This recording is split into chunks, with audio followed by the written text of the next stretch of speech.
Olá, pessoal. Hoje é quarta-feira, 26 de novembro de 2025, e nosso querido amigo, nosso irmão, Laith Marouf, está aqui conosco. Bem-vindo de volta, Laith. É ótimo com você, Nima.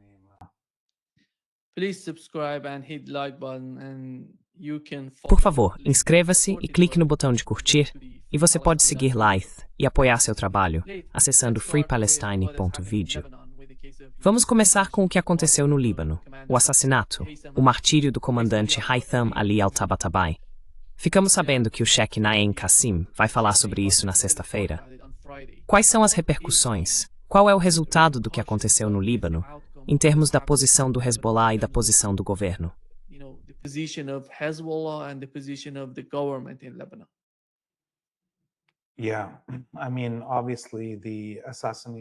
Sim, quero dizer, obviamente, o assassinato de Said Haitham al-Tabatabai foi uma grande perda para o Hezbollah. Esse homem esteve envolvido no braço armado do Hezbollah por décadas, desde o seu início, e foi o responsável por toda a batalha durante a Guerra de 66 Dias em 2023-2024, chamada de Batalha de Ulil Bas. Ele conseguiu basicamente derrotar os sionistas, que não conseguiram entrar no Líbano até o cessar-fogo. Então é uma grande perda, mas ele havia acabado de ser nomeado chefe do Estado-Maior do braço militar. Isso provavelmente é mais um indício de que houve alguma falha de segurança nos círculos centrais do Hezbollah.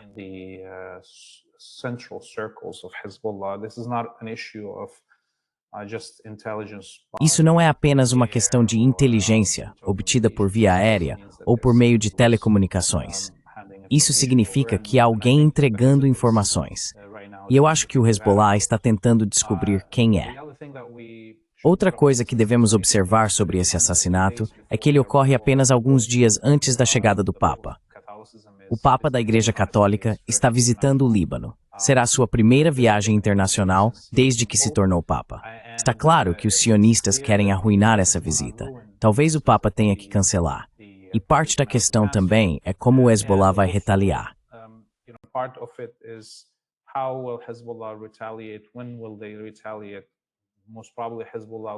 Quando eles vão retaliar? Muito provavelmente, o Hezbollah não vai querer arruinar a visita do Papa ou começar a retaliar enquanto ele estiver aqui.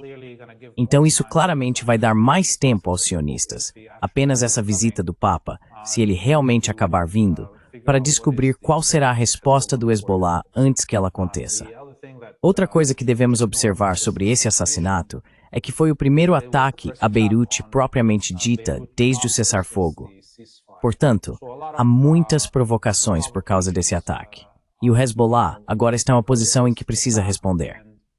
Caso contrário, tudo passa a ser jogo justo para o sionista.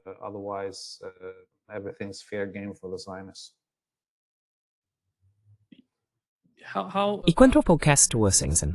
E que eles estão dizendo sobre isso?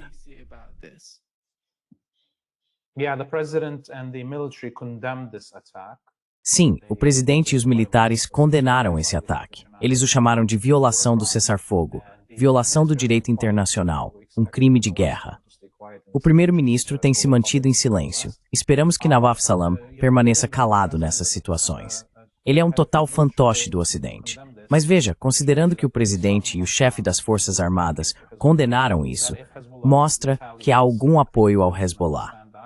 Se o Hezbollah retaliar, acho que todos vão entender. Claro, há pedidos do governo para que o Hezbollah não retalie, mas acho que eles não terão escolha depois de um ano desse chamado cessar-fogo e do assassinato diário de civis libaneses e da destruição da infraestrutura civil. E agora, com o assassinato de al-Katabai, o Hezbollah está encurralado. Eles precisam retaliar, ou vão parecer fracos neste momento.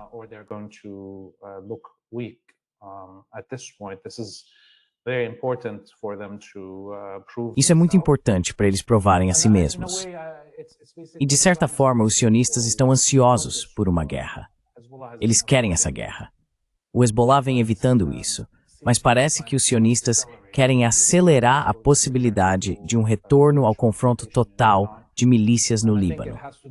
Acho que isso também tem a ver com o momento do que está acontecendo na Venezuela. Se os Estados Unidos provocarem uma guerra com a Venezuela agora, os sionistas não conseguirão obter apoio militar dos americanos caso uma guerra estoure com o Líbano. Então, talvez eles queiram que essa guerra comece antes que algo aconteça na Venezuela. É por isso que acho que o Hezbollah definitivamente vai esperar para retaliar, tanto por causa da visita do Papa Leão, quanto na esperança de que os Estados iniciem uma guerra na Venezuela e fiquem ocupados demais para defender os sionistas.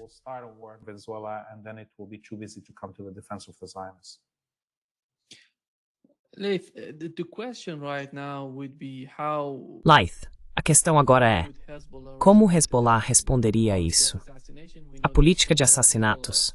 Sabemos que até agora o Hezbollah não seguiu por esse caminho. Você acha que eles vão responder da mesma forma ou de maneira diferente? Porque veja, lembramos do dia em que enviaram um drone perto da casa de Netanyahu e atingiram a janela da residência dele.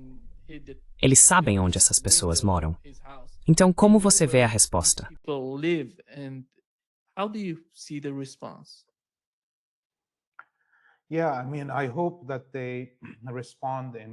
Sim, quero dizer, espero que eles respondam à altura.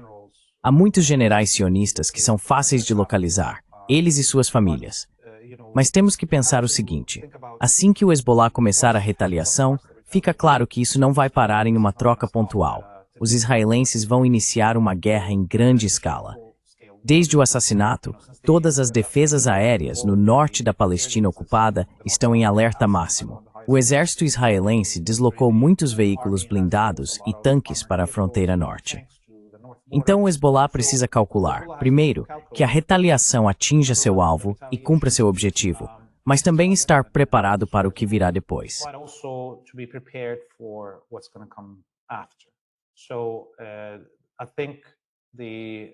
Então acho que o Hezbollah estará pronto para uma guerra em grande escala, se e quando decidir retaliar. E isso não pode acontecer de repente. É preciso haver uma grande mobilização nas fronteiras, com os sistemas de mísseis e os sistemas de drones. Todos eles precisam estar prontos, esperando que haja uma enorme destruição no Líbano e também uma grande destruição da infraestrutura israelense. Todas essas coisas precisam estar preparadas antes de iniciar a retaliação. Portanto, na minha opinião, não haverá retaliação do Hezbollah por pelo menos as próximas 2 semanas. Pelo menos até o Papa Leão deixar o Líbano, se é que ele virá depois dessas ameaças que estão no ar.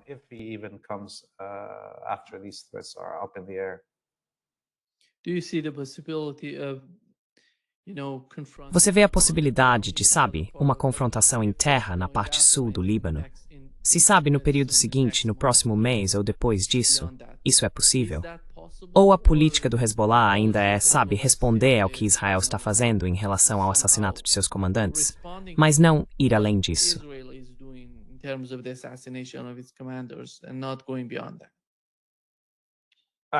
Acho que os sionistas, veja, se o Hezbollah não responder, eles vão interpretar isso como fraqueza.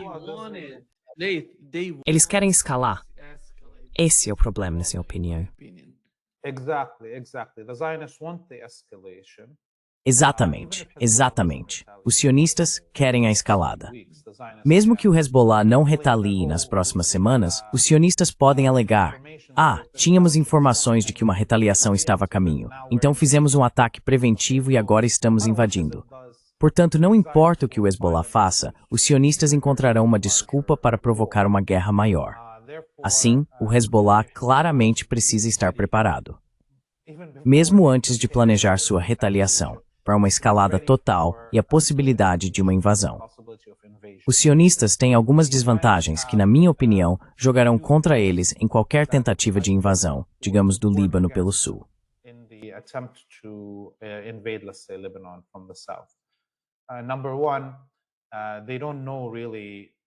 Primeiro, eles realmente não sabem o que o Hezbollah tem em termos de infraestrutura no sul. Eles sabem que, digamos, destruíram parte do armamento que havia lá, mas claramente ainda não descobriram os túneis e outras coisas do tipo.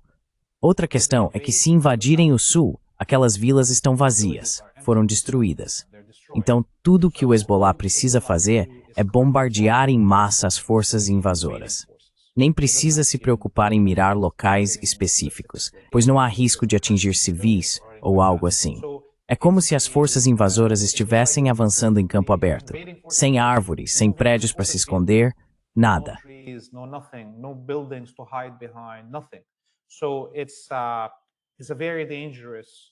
Então, é um plano muito perigoso tentar invadir o sul do Líbano, mesmo que o Hezbollah não esteja presente lá, certo? Pois é.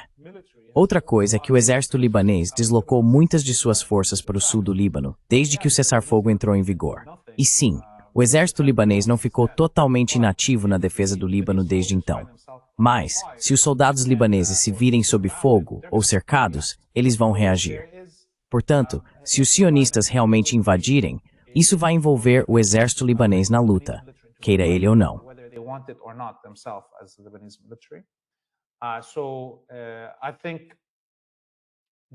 Então acho que o que acontecerá de forma lógica é que os sionistas não ousarão invadir pelo sul. Eles podem invadir pelo centro ou pelas fronteiras orientais, com a Síria, ao norte do Monte Hermon, onde estão ocupando partes da Síria, e tentar avançar diretamente para o Vale do Beqa. Novamente, esse é um plano perigoso, mas tem uma chance maior de resultar em menos baixas para os israelenses, caso o executem. E por fim, olhamos para o governo do HTS na Síria. Na última semana, eles têm lidado com manifestações diárias a costa, a Homs e Hama, a enormes partes do país fora do controle deles.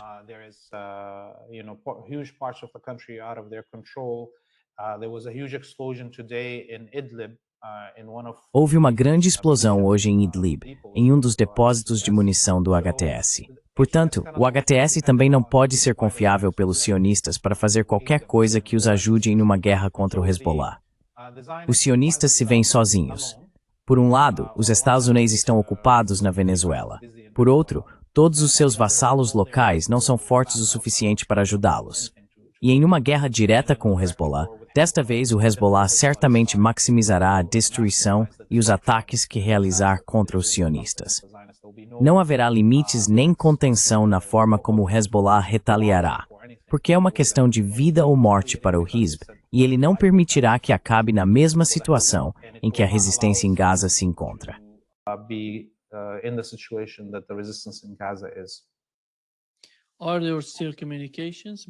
Ainda existem comunicações entre o Ocidente, basicamente entre os Estados Unidos e o governo do Líbano, sobre o desarmamento do Hezbollah, ou isso já acabou por causa do comportamento do governo israelense?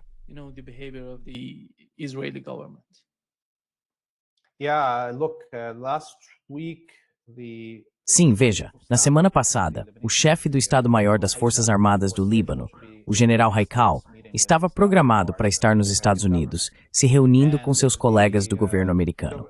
Mas o governo americano cancelou a visita anteontem.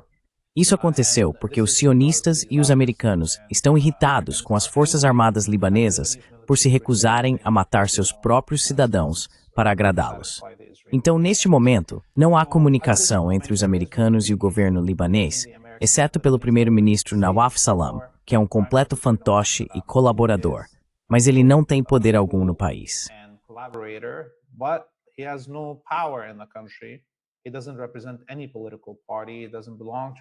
Ele não representa nenhum partido político. Ele não pertence a nenhum movimento político. Ele não tem milícias por trás dele e não controla o exército nem o parlamento.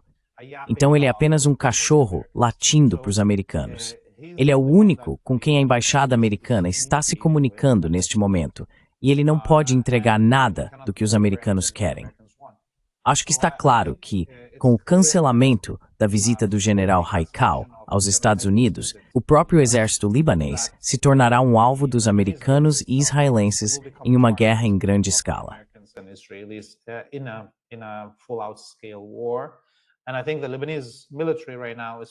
Acho que o exército libanês, neste momento, está se preparando para isso, para ser um dos principais alvos, porque o exército libanês é a cola que mantém o Estado libanês unido. E se não estiver disposto a fazer o que os americanos querem, os americanos prefeririam colapsar o exército libanês e abrir caminho para uma guerra civil em que as milícias possam atacar o Hezbollah.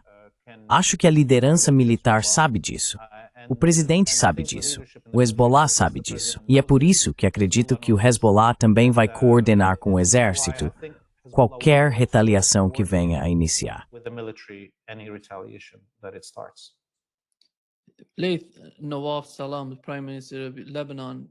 Laith Nawaf Salam, o primeiro-ministro do Líbano, ele morava no Líbano antes de se tornar primeiro-ministro? Ou ele estava apenas visitando o Líbano antes disso? Como? Porque muitas pessoas perguntariam, se ele não tem ligação com nenhum dos partidos políticos do Líbano, como ele se tornou primeiro-ministro? E quem o apoiava?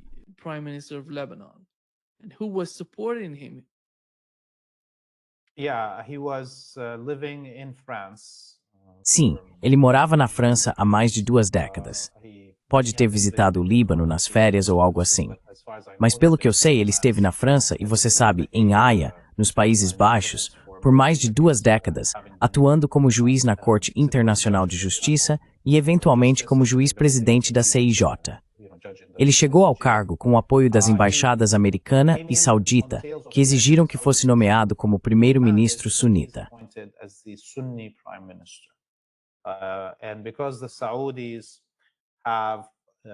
E como os sauditas cortaram todo o financiamento ao Partido do Futuro, que é o partido da família Hariri, o maior partido sunita do Líbano, e não permitiram que nenhum membro da dinastia Hariri voltasse à cena política, na prática, não há liderança para os sunitas no Líbano. É por isso que os sauditas podem afirmar que escolherão o representante sunita. E foi exatamente o que fizeram. Pressionaram para que o parlamento votasse em Nawaf Salam como a única opção para representar os sunitas. E é por isso que ele está lá. Ele é basicamente o homem das embaixadas saudita e americana.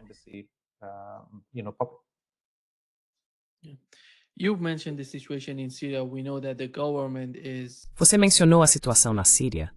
Sabemos que o governo está atacando os protestos, dizendo que essas pessoas estão ligadas ao governo Assad, que estão saindo às ruas para desestabilizar o país. Mas se formos além disso, o que realmente está acontecendo no terreno na Síria? Qual é a principal questão lá? Qual é o principal problema?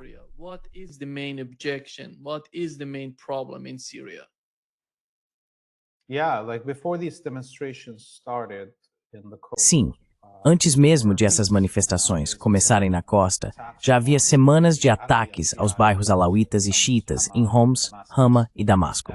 Nós vimos vídeos das milícias do HTS entrando nesses bairros, simplesmente matando pessoas aleatoriamente, arrastando mulheres e sequestrando-as. No bairro alauíta de Damasco estão construindo um muro de apartheid ao redor, então aquilo vai virar um gueto.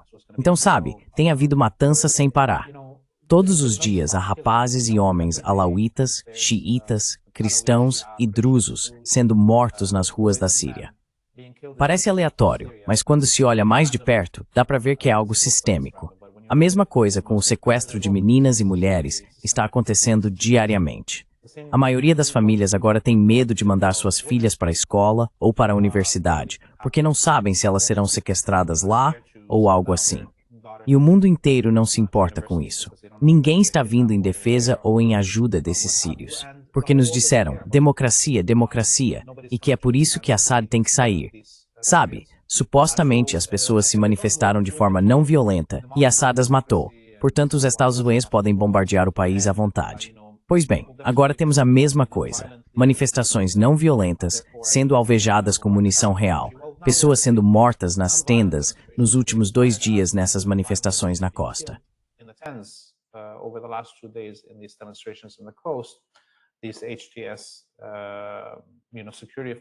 Essas forças de segurança do HTS estão chegando e simplesmente matando pessoas aleatoriamente com metralhadoras. Então, tudo o que supostamente dissemos que era errado sobre Assad, o HTS está fazendo, e ninguém se importa. A demanda do povo na costa é parar o genocídio. Eles nem estão pedindo representação democrática. Sabem que é impossível ter representação democrática sob o controle de esquadrões da morte islamistas e wahhabitas. Mas pelo menos querem que as mortes parem e que o saque das terras e dos recursos acabe. Aldeias inteiras estão sendo etnicamente limpas, extensões inteiras de terras agrícolas estão sendo confiscadas e entregues a combatentes turcomenos, chechenos e uigures que de alguma forma estão recebendo cidadania síria. Portanto, há uma necessidade real dessas pessoas, de que a matança de suas famílias pare. E não parece que isso vá acontecer. their families to stop, and it doesn't seem like it's going to stop. Laith, the other point is the Laith, o outro ponto é a influência do governo na Turquia. Turkey.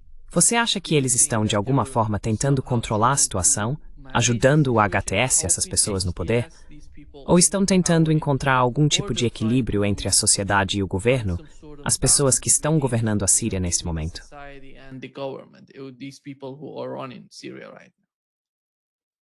Yeah, no, Turkey is giving a free rein. Sim, não, a Turquia está dando carta branca ao Jolani e ao HTS para fazerem o que quiserem.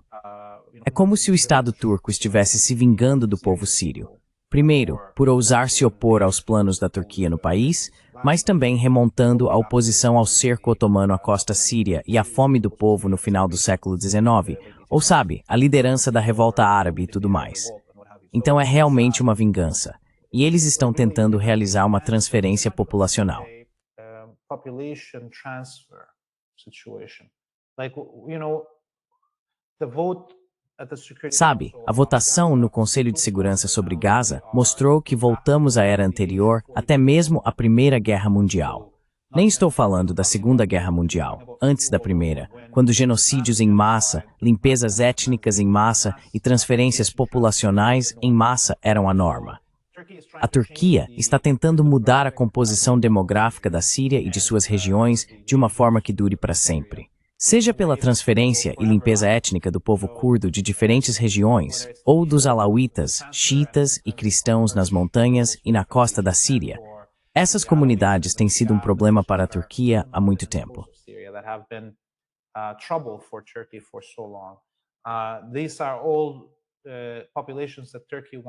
Essas são todas as populações que a Turquia quer remover de suas fronteiras e de suas terras históricas, para tornar a Síria mais fácil de governar e moldar da maneira que a Turquia, os Estados Unidos e Israel desejam. Até agora, as populações alauítas e xiitas da costa estão se recusando a partir. Muitos dos alauítas e xiitas de vilarejos afastados da costa fugiram para a costa ou para o Líbano, mas aqueles que já estão lá se recusam a sair. De certa forma, eles não têm para onde ir, mas também não querem partir, porque sabem que se o fizerem, não poderão voltar. E isso significaria uma grande mudança na composição da Síria. É isso que os israelenses, os americanos e os turcos querem.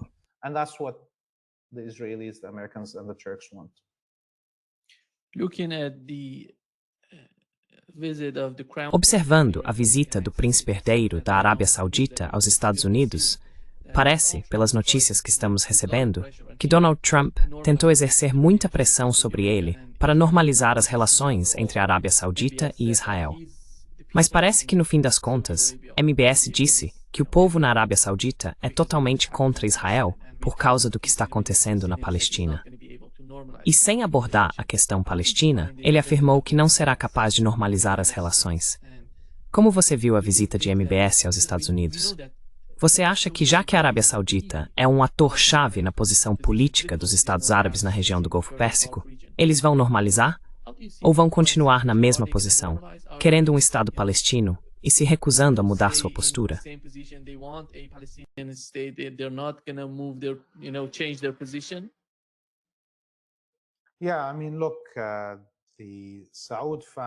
Sim, quero dizer, veja, a família Saud e o culto wahhabita vêm colaborando com os sionistas desde a década de 1930, se não antes. Temos correspondências entre os primeiros sionistas e a família Saud arquivadas para quem quiser ler. Então, na realidade, a família Saud já estava normalizada com os sionistas desde o início e tem trabalhado contra a libertação árabe e palestina desde o primeiro dia. Eles sempre foram aliados. A comércio, a tecnologia de vigilância, a tudo isso. Então, qualquer normalização entre os sionistas seria apenas simbólica, porque isso está acontecendo.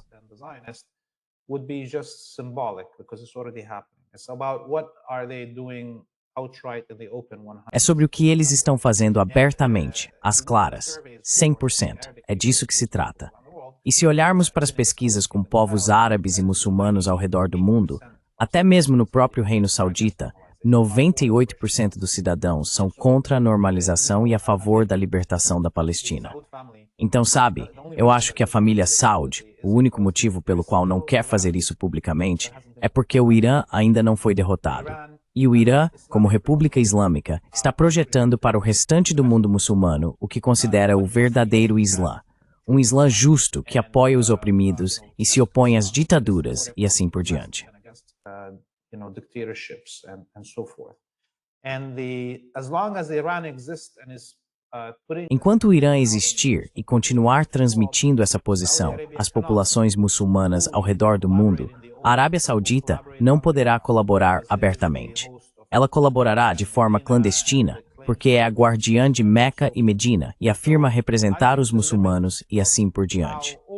Portanto, acredito que o grau de abertura da ditadura saudita em relação à sua colaboração com os sionistas depende de quanto o Irã resistir a essa colaboração. É por isso que os sauditas gostariam que os Estados Unidos e Israel destruíssem o Irã, para que possam se apresentar como representantes dos muçulmanos, dizendo: estamos bem com a colônia sionista aqui.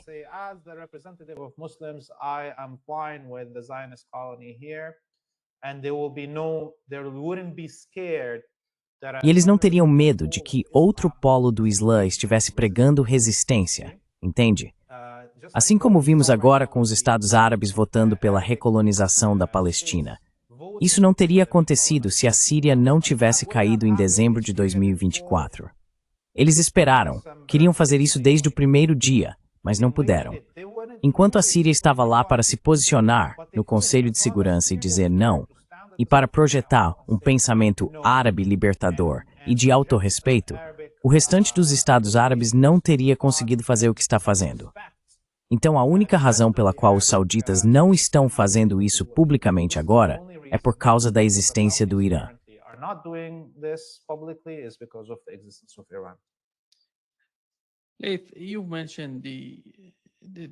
Laith, você mencionou os xiitas, os sunitas e os muçulmanos na Síria, toda a comunidade muçulmana ao redor do mundo. Você acha que o caso da Palestina conseguiu de alguma forma unificar as pessoas em todos os lugares, sunitas e xiitas igualmente? Porque, na minha opinião, essa divisão entre sunitas e xiitas foi uma jogada do Ocidente para separar as pessoas internamente. Então, nesse momento, como você vê o impacto da Palestina e do que aconteceu lá sobre o povo muçulmano?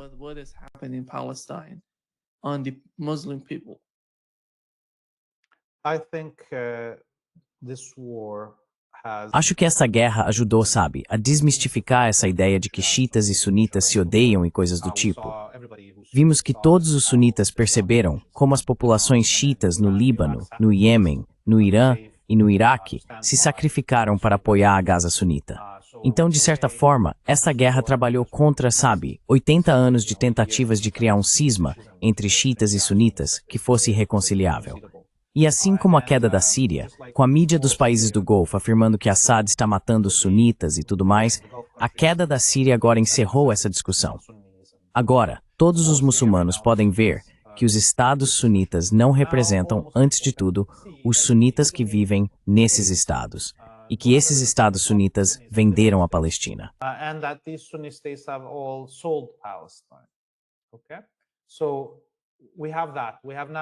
Certo, então temos isso. Agora, há um reconhecimento, pelo menos mentalmente, dentro das populações sunitas no mundo muçulmano, de que os xiitas defenderam a liberdade do Islã como um todo e a reputação do Islã, e que os muçulmanos em Gaza, que são sunitas, vieram em sua defesa. A outra parte disso é que, como sabemos, vemos os Estados Unidos agindo tão abertamente, e esses reinos agindo tão abertamente, com a colônia sionista, seja fornecendo armas, aplicando bloqueio, criando aquela rota comercial dos Emirados para a colônia sionista, ou usando todas as defesas aéreas do mundo árabe para tentar derrubar os mísseis do Irã e assim por diante.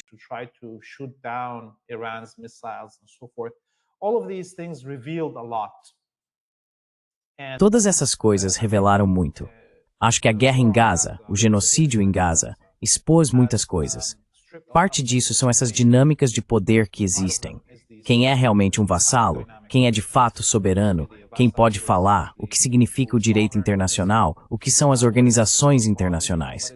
Todas essas coisas foram reveladas por Gaza. Acho que a maior parte da humanidade, neste momento, não apenas os sunitas, está desperta. Todos estão de olhos bem abertos, conseguem ver com clareza. Apenas pessoas delirantes ou que se odeiam ainda tentam mentir para si mesmas sobre as realidades. are the ones that are trying to lie to themselves about the realities.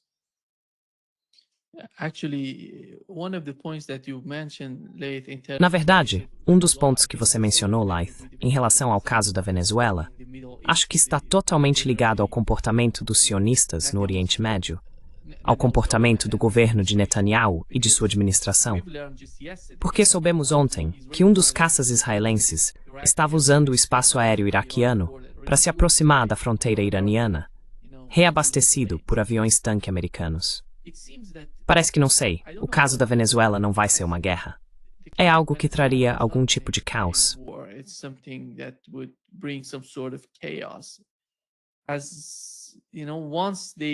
Como você sabe, quando eles chegarem a esse ponto, os israelenses, estou falando de Netanyahu e de seu governo, eles vão começar, sabe, talvez a atacar o Irã e o Hezbollah ao mesmo tempo.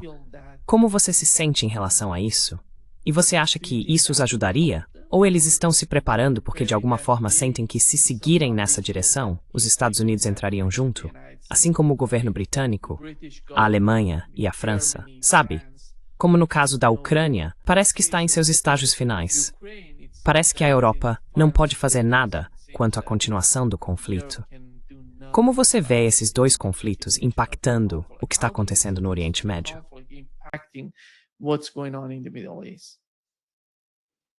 Yeah, look, an attack on Sim, Venezuela, veja, um ataque à Venezuela seria trágico, obviamente, para o povo de lá. but it will be Mas seria realmente a primeira grande guerra que o Ocidente travaria fora do mundo árabe desde o colapso da União Soviética.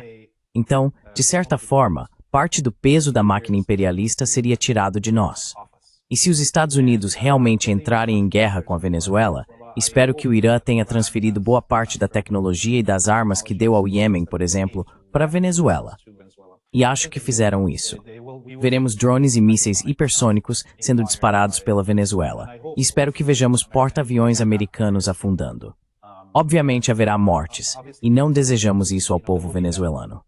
Mas, se isso acontecer, seria o momento ideal para o Irã reacender uma guerra com os sionistas. for Iran to retrigger a war with the Zionists.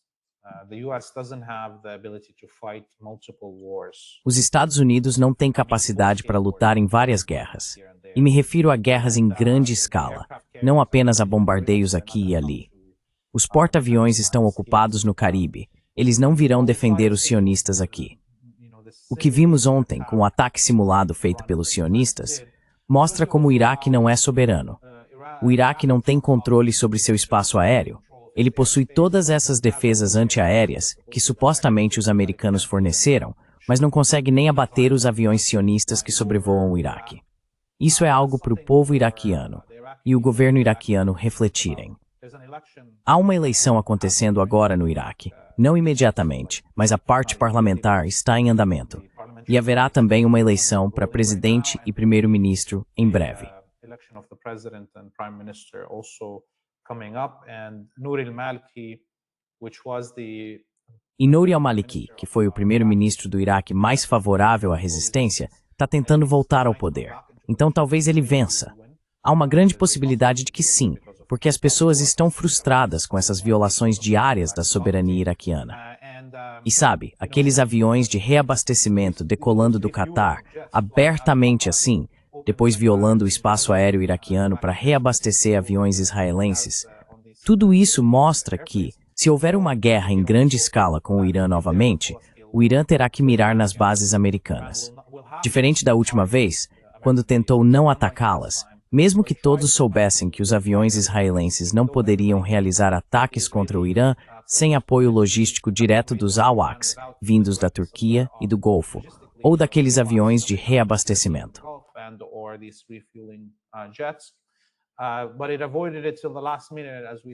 Mas evitou isso até o último minuto, como vimos, até que os Estados Unidos participaram direta e abertamente do ataque ao Irã naqueles últimos dias, com os bombardeiros B-1 e assim por diante. E foi então que o Irã retaliou. Nesta fase da guerra, quando e onde ela se transformar em uma guerra em grande escala com o Irã, o Irã passará a mirar as bases americanas. E é por isso, acredito, que os sionistas estão tão assustados. Embora queiram a guerra na Venezuela, ainda estão com medo de que ela esteja acontecendo agora. Eles querem provocar guerras na região aqui na Ásia Ocidental antes da guerra na Venezuela.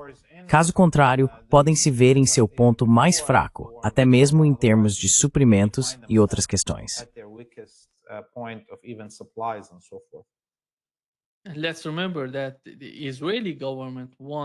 Vamos lembrar que o governo israelense quer uma guerra com a Venezuela. Eles querem isso porque veem o governo venezuelano como um dos obstáculos aqui na América Latina, já que é totalmente contra o que Israel está fazendo no Oriente Médio, contra os palestinos, no Líbano, o Hezbollah e a Síria. E eu não sei se isso os ajudaria, sabe? Não muda nada aqui na América Latina, mesmo que consigam derrubar o governo na Venezuela, porque o tom mudou completamente aqui. Não se trata apenas da Venezuela. Veja a Colômbia, o Brasil, todos esses países, exceto, você sabe, a Argentina. Todos os governos aqui na América Latina estão apoiando o Estado palestino, a causa palestina.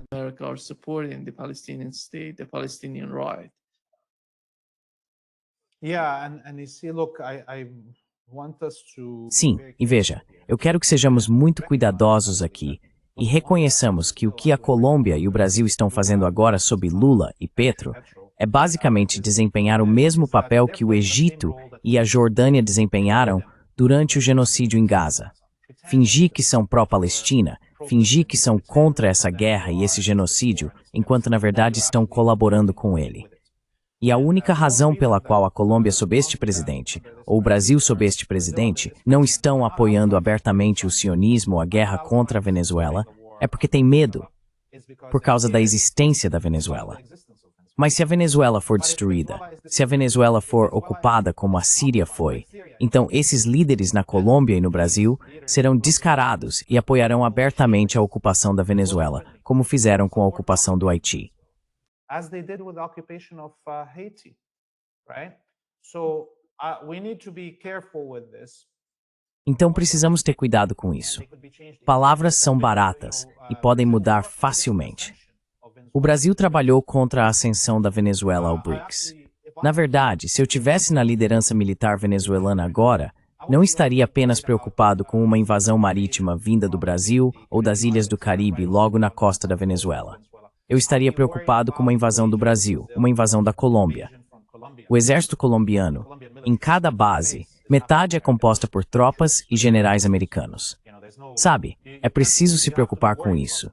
E tenho certeza de que os venezuelanos estão atentos. Portanto, não dou muito peso às palavras que vêm de Lula ou Petro.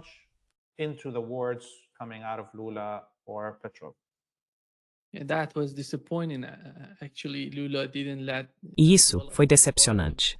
Na verdade, Lula não permitiu que a Venezuela fizesse parte do BRICS. Isso foi extremamente decepcionante. Mas afinal, não se trata apenas de Lula ou Petro. Trata-se da sociedade aqui no Brasil. Trata-se da sociedade e do povo da Colômbia. Acho que eles realmente não podem ir contra a vontade do povo, da forma como querem ver a situação no caso da Palestina.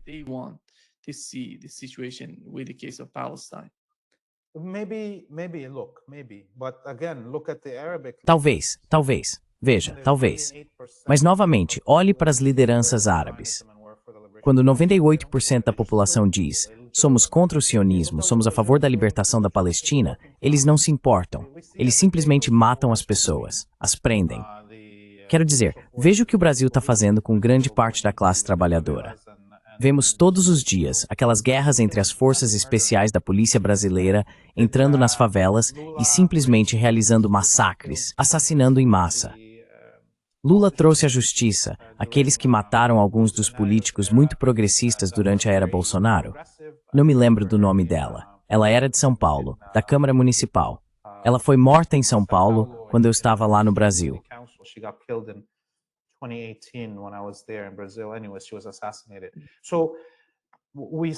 De qualquer forma, ela foi assassinada. Então vemos que o Brasil ainda está comprando produtos da colônia sionista. É parecido com a Colômbia, com todo o RER, descanso e recreação dos soldados israelenses. A Colômbia é o principal destino dos soldados israelenses para a RER na América Latina. É fácil falar, Mas se eles não estão dispostos a defender a Venezuela, por que eu pensaria que estariam dispostos a defender a Palestina? Quero dizer, se a Venezuela for invadida, você acha que o Brasil vai aparecer para ajudá-los? Não vai. Então essa é uma situação triste. Mas vejo que as pessoas na América Latina têm, neste momento, a responsabilidade de se levantar contra esses regimes colaboracionistas por seu próprio bem.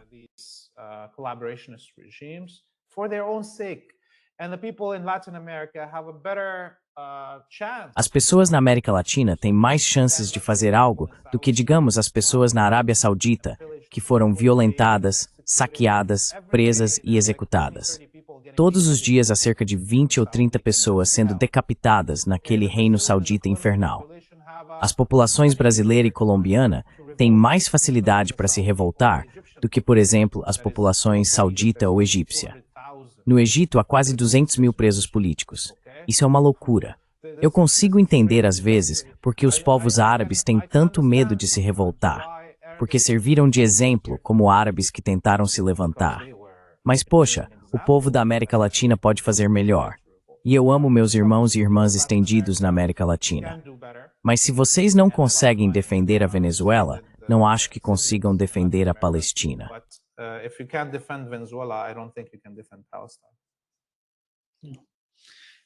Leith, you mentioned that maybe Pope gonna Laith, você mencionou que talvez o Papa vá ao Líbano e que você também pode ir para a Universidade de Beirute, se não me engano, como um dos principais palestrantes.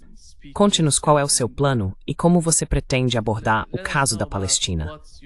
Você vai falar sobre a situação no Líbano, sobre o que você planeja falar, caso vá até lá.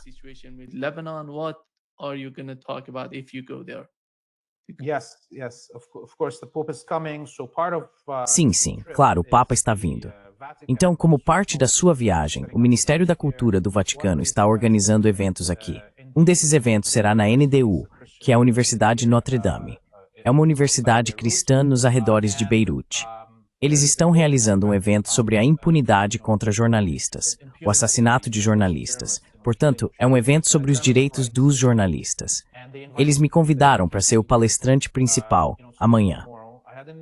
Eu não divulguei isso em lugar nenhum, porque estava preocupado que a NDU e o Vaticano fossem atacados por sionistas online. Então é uma grande honra para mim falar, e vou abordar a situação difícil dos jornalistas no Líbano e na Palestina durante este genocídio, além de buscar soluções. O que podemos fazer para melhorar a situação dos jornalistas aqui?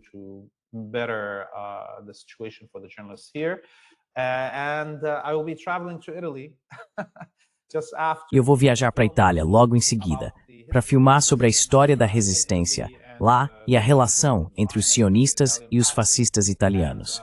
E claro, vamos abordar o que está acontecendo agora na Itália em apoio à Palestina, incluindo a greve nacional que acontecerá em 2 dias. Vamos filmar lá.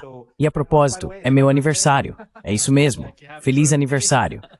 Então, tô ficando velho, faço 48 anos hoje. Então, quem quiser me desejar feliz aniversário, por favor, faça uma doação para a FPTV, Free Palestine TV, para que possamos continuar trazendo esse conteúdo.